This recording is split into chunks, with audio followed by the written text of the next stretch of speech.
Welcome to Bad Dog Agility, where the naughty dogs train. I'm Sarah. And I'm Esteban. We love dog agility, and we love to talk. And so we decided to launch this podcast.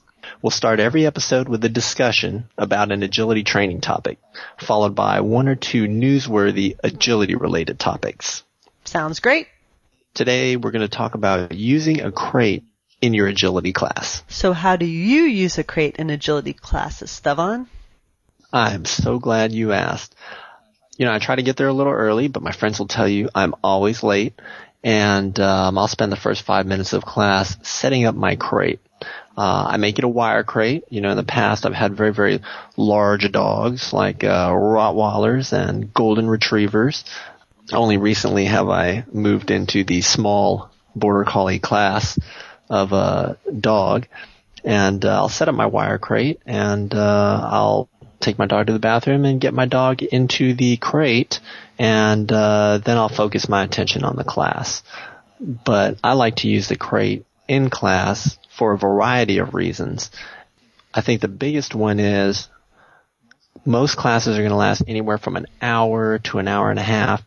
I think it's impossible for the dog to be focused and on the entire time. They need some downtime. They need some time when they don't really need to pay attention to you. They can kind of goof off or watch the action, drink some water, and do it in a place where they're going to feel safe. If you don't have a crate, that downtime is going to happen, but it's going to happen when your dog is on lead with you. And I don't want my dog to get in a habit of ignoring me. So by putting them in the crate, I give them permission to take their attention off of me and to rest and relax, versus having them on leash, having them check out and ignore me while I talk to the instructor or while I'm planning my course or anything like that. So that's why I prefer to use a crate to just having my dog on lead. No, I totally agree. It's really hard to walk a course when you've got your dog on a leash. So I think what a lot of people will do if they don't have a crate, they will put their dog in a settle or some version of a downstay. Some people will bring out a mat or a bed and put their dogs on that. But then it becomes a mentally draining obedience exercise for the dog. Exactly. They need some downtime. They need to not have to be thinking so hard about holding their position or holding their spot on their mat so that they can be fresh for the exercise. I agree. And you need to be able to focus on the course, look at the numbers, plan your strategy without worrying about whether or not your dog is hopping off the mat. Well, I'm a woman, so I can focus on my dog and walking the course at the same time, but I could understand where you would want to have your dog put up so that you could fully focus on the course. That's right. I've heard that women are better at multitasking. Something about having kids and stuff like that. Not just a rumor. I hear it's scientific. But no, that's a great point. And a couple other issues to consider is that even if your dog is totally awesome and has a great downstay, there's no guarantee that another dog who is off leash or escapes a leash or runs out of the field, won't go up and say hi to your dog, perhaps in an unfriendly way. That's and you don't, true. Yeah. You don't want your dog to have a bad experience, especially when you're in a novice class. If you're new to the sport of agility and you're out there and you're with a bunch of beginner dogs, you don't want your new agility dog to have a bad experience. You want them to love the sport, you want them to love class, and you just don't need that kind of drama. Totally agree. Do you think we'll agree this much every podcast? No. But it's a great start, and it makes me feel very hopeful for the future. I think another added benefit is that by using a crate, you really imitate the show environment. I think as competitors, you want to make your training sessions as close to the real thing, as close to the trial as you possibly can. And when you're at a real show, you're going to use a crate. Your dog is going to spend most of their time in that crate, and you're going to take them out of that crate, warm them up, and take them to their run and get them back in the crate where you're going to give them their reward. And if you introduce them to this concept in practice, I think the transition from practice to competition will be much, much easier. True. Another issue, sometimes people will come and tell you, well, hey, I'd like to put my dog in a crate, but my dog's a border collie and he'll really focus on the other dogs. And, he gets really riled up or excited inside his crate. And, I think something you can do there is to bring a sheet or some kind of cover for your crate. Again, give your dog a chance to kind of relax, check out, take a break, give him a safe place to kind of hang out and, wait until it's, his turn next. Very true. I would not recommend silk or anything else expensive.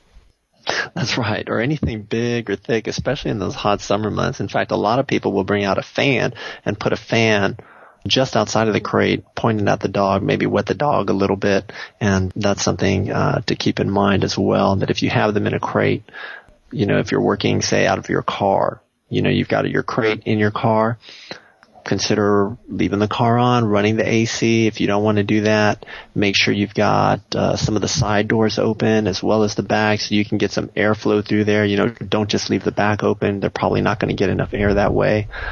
But, to bring a fan and just to make sure that they are cool enough, especially in the summer months. So, to sum up, using a crate at agility practice. Good idea. Good idea. Do it. Our agility news topic of the day is going to be big weekend coming up in Minnesota, the World Team Tryouts. That would be the AKC World Team Tryouts. That's right, for the American Kennel Club. They will be hosting a tryout for the FCI World Team that will travel to Czechoslovakia. Also known as the Czech Republic. Is it not Czechoslovakia anymore? Is it officially the Czech Republic? You are way behind the times, my friend. I see. That's in Europe, right? I believe so. Okay. We're Americans, so it's okay for us to not be 100% sure. Let me see how many years out of date you are. Google will tell me. All right. And while she does that, I'll tell you that FCI World Championship is going to be later on this year, but the team selection will happen right there this weekend. There'll be 2 automatic spots awarded, and the remainder of the team for both the small, medium, and large heights will be selected by the AKC. The tryouts is definitely something I think every competitor should see once. If you live in the Minnesota area and you're not busy this weekend, I think it's worth it to drive a couple hours and check out the competition. It's very inspiring. I've been twice and I've never competed. I've been kennel help, but every time I leave feeling so excited and so motivated and so ready to go train my dogs. It's worth it just for that little jolt of energy. Yeah, absolutely. It's like going to any big event, whether it's the AKC Invitational or AKC Nationals. You come back, you see really great dogs, and you come back very fired up and ready to go. The World Team Tryouts is also different because there's just the one ring, so you can watch the whole entire thing from start to finish. And even if you're competing in it, you can watch the majority of the dogs that are running before or after you. And the atmosphere is just very supportive, and there's cheering and excitement. I don't know. You've actually competed in it. What do you think?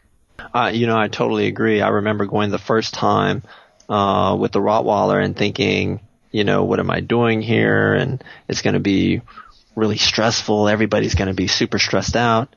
And I'm sure a lot of the handlers did feel stressed, but everyone was very supportive. Everyone watched every single run. Everybody got claps, and I didn't feel in any way left out or belittled, and I just had a really great experience. I met a lot of new friends and people that we see only at those kind of events, those big national events, because they live in a different part of the country, and it was just a really great experience. And like you said, at a typical trial, you may not get to see dogs outside of your height.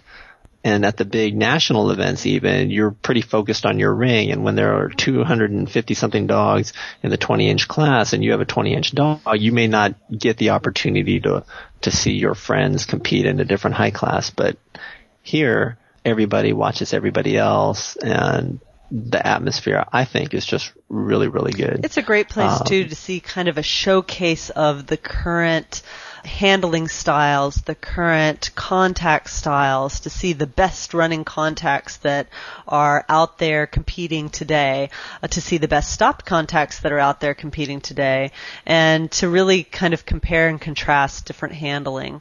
And you're going to see it with the best handlers in the States.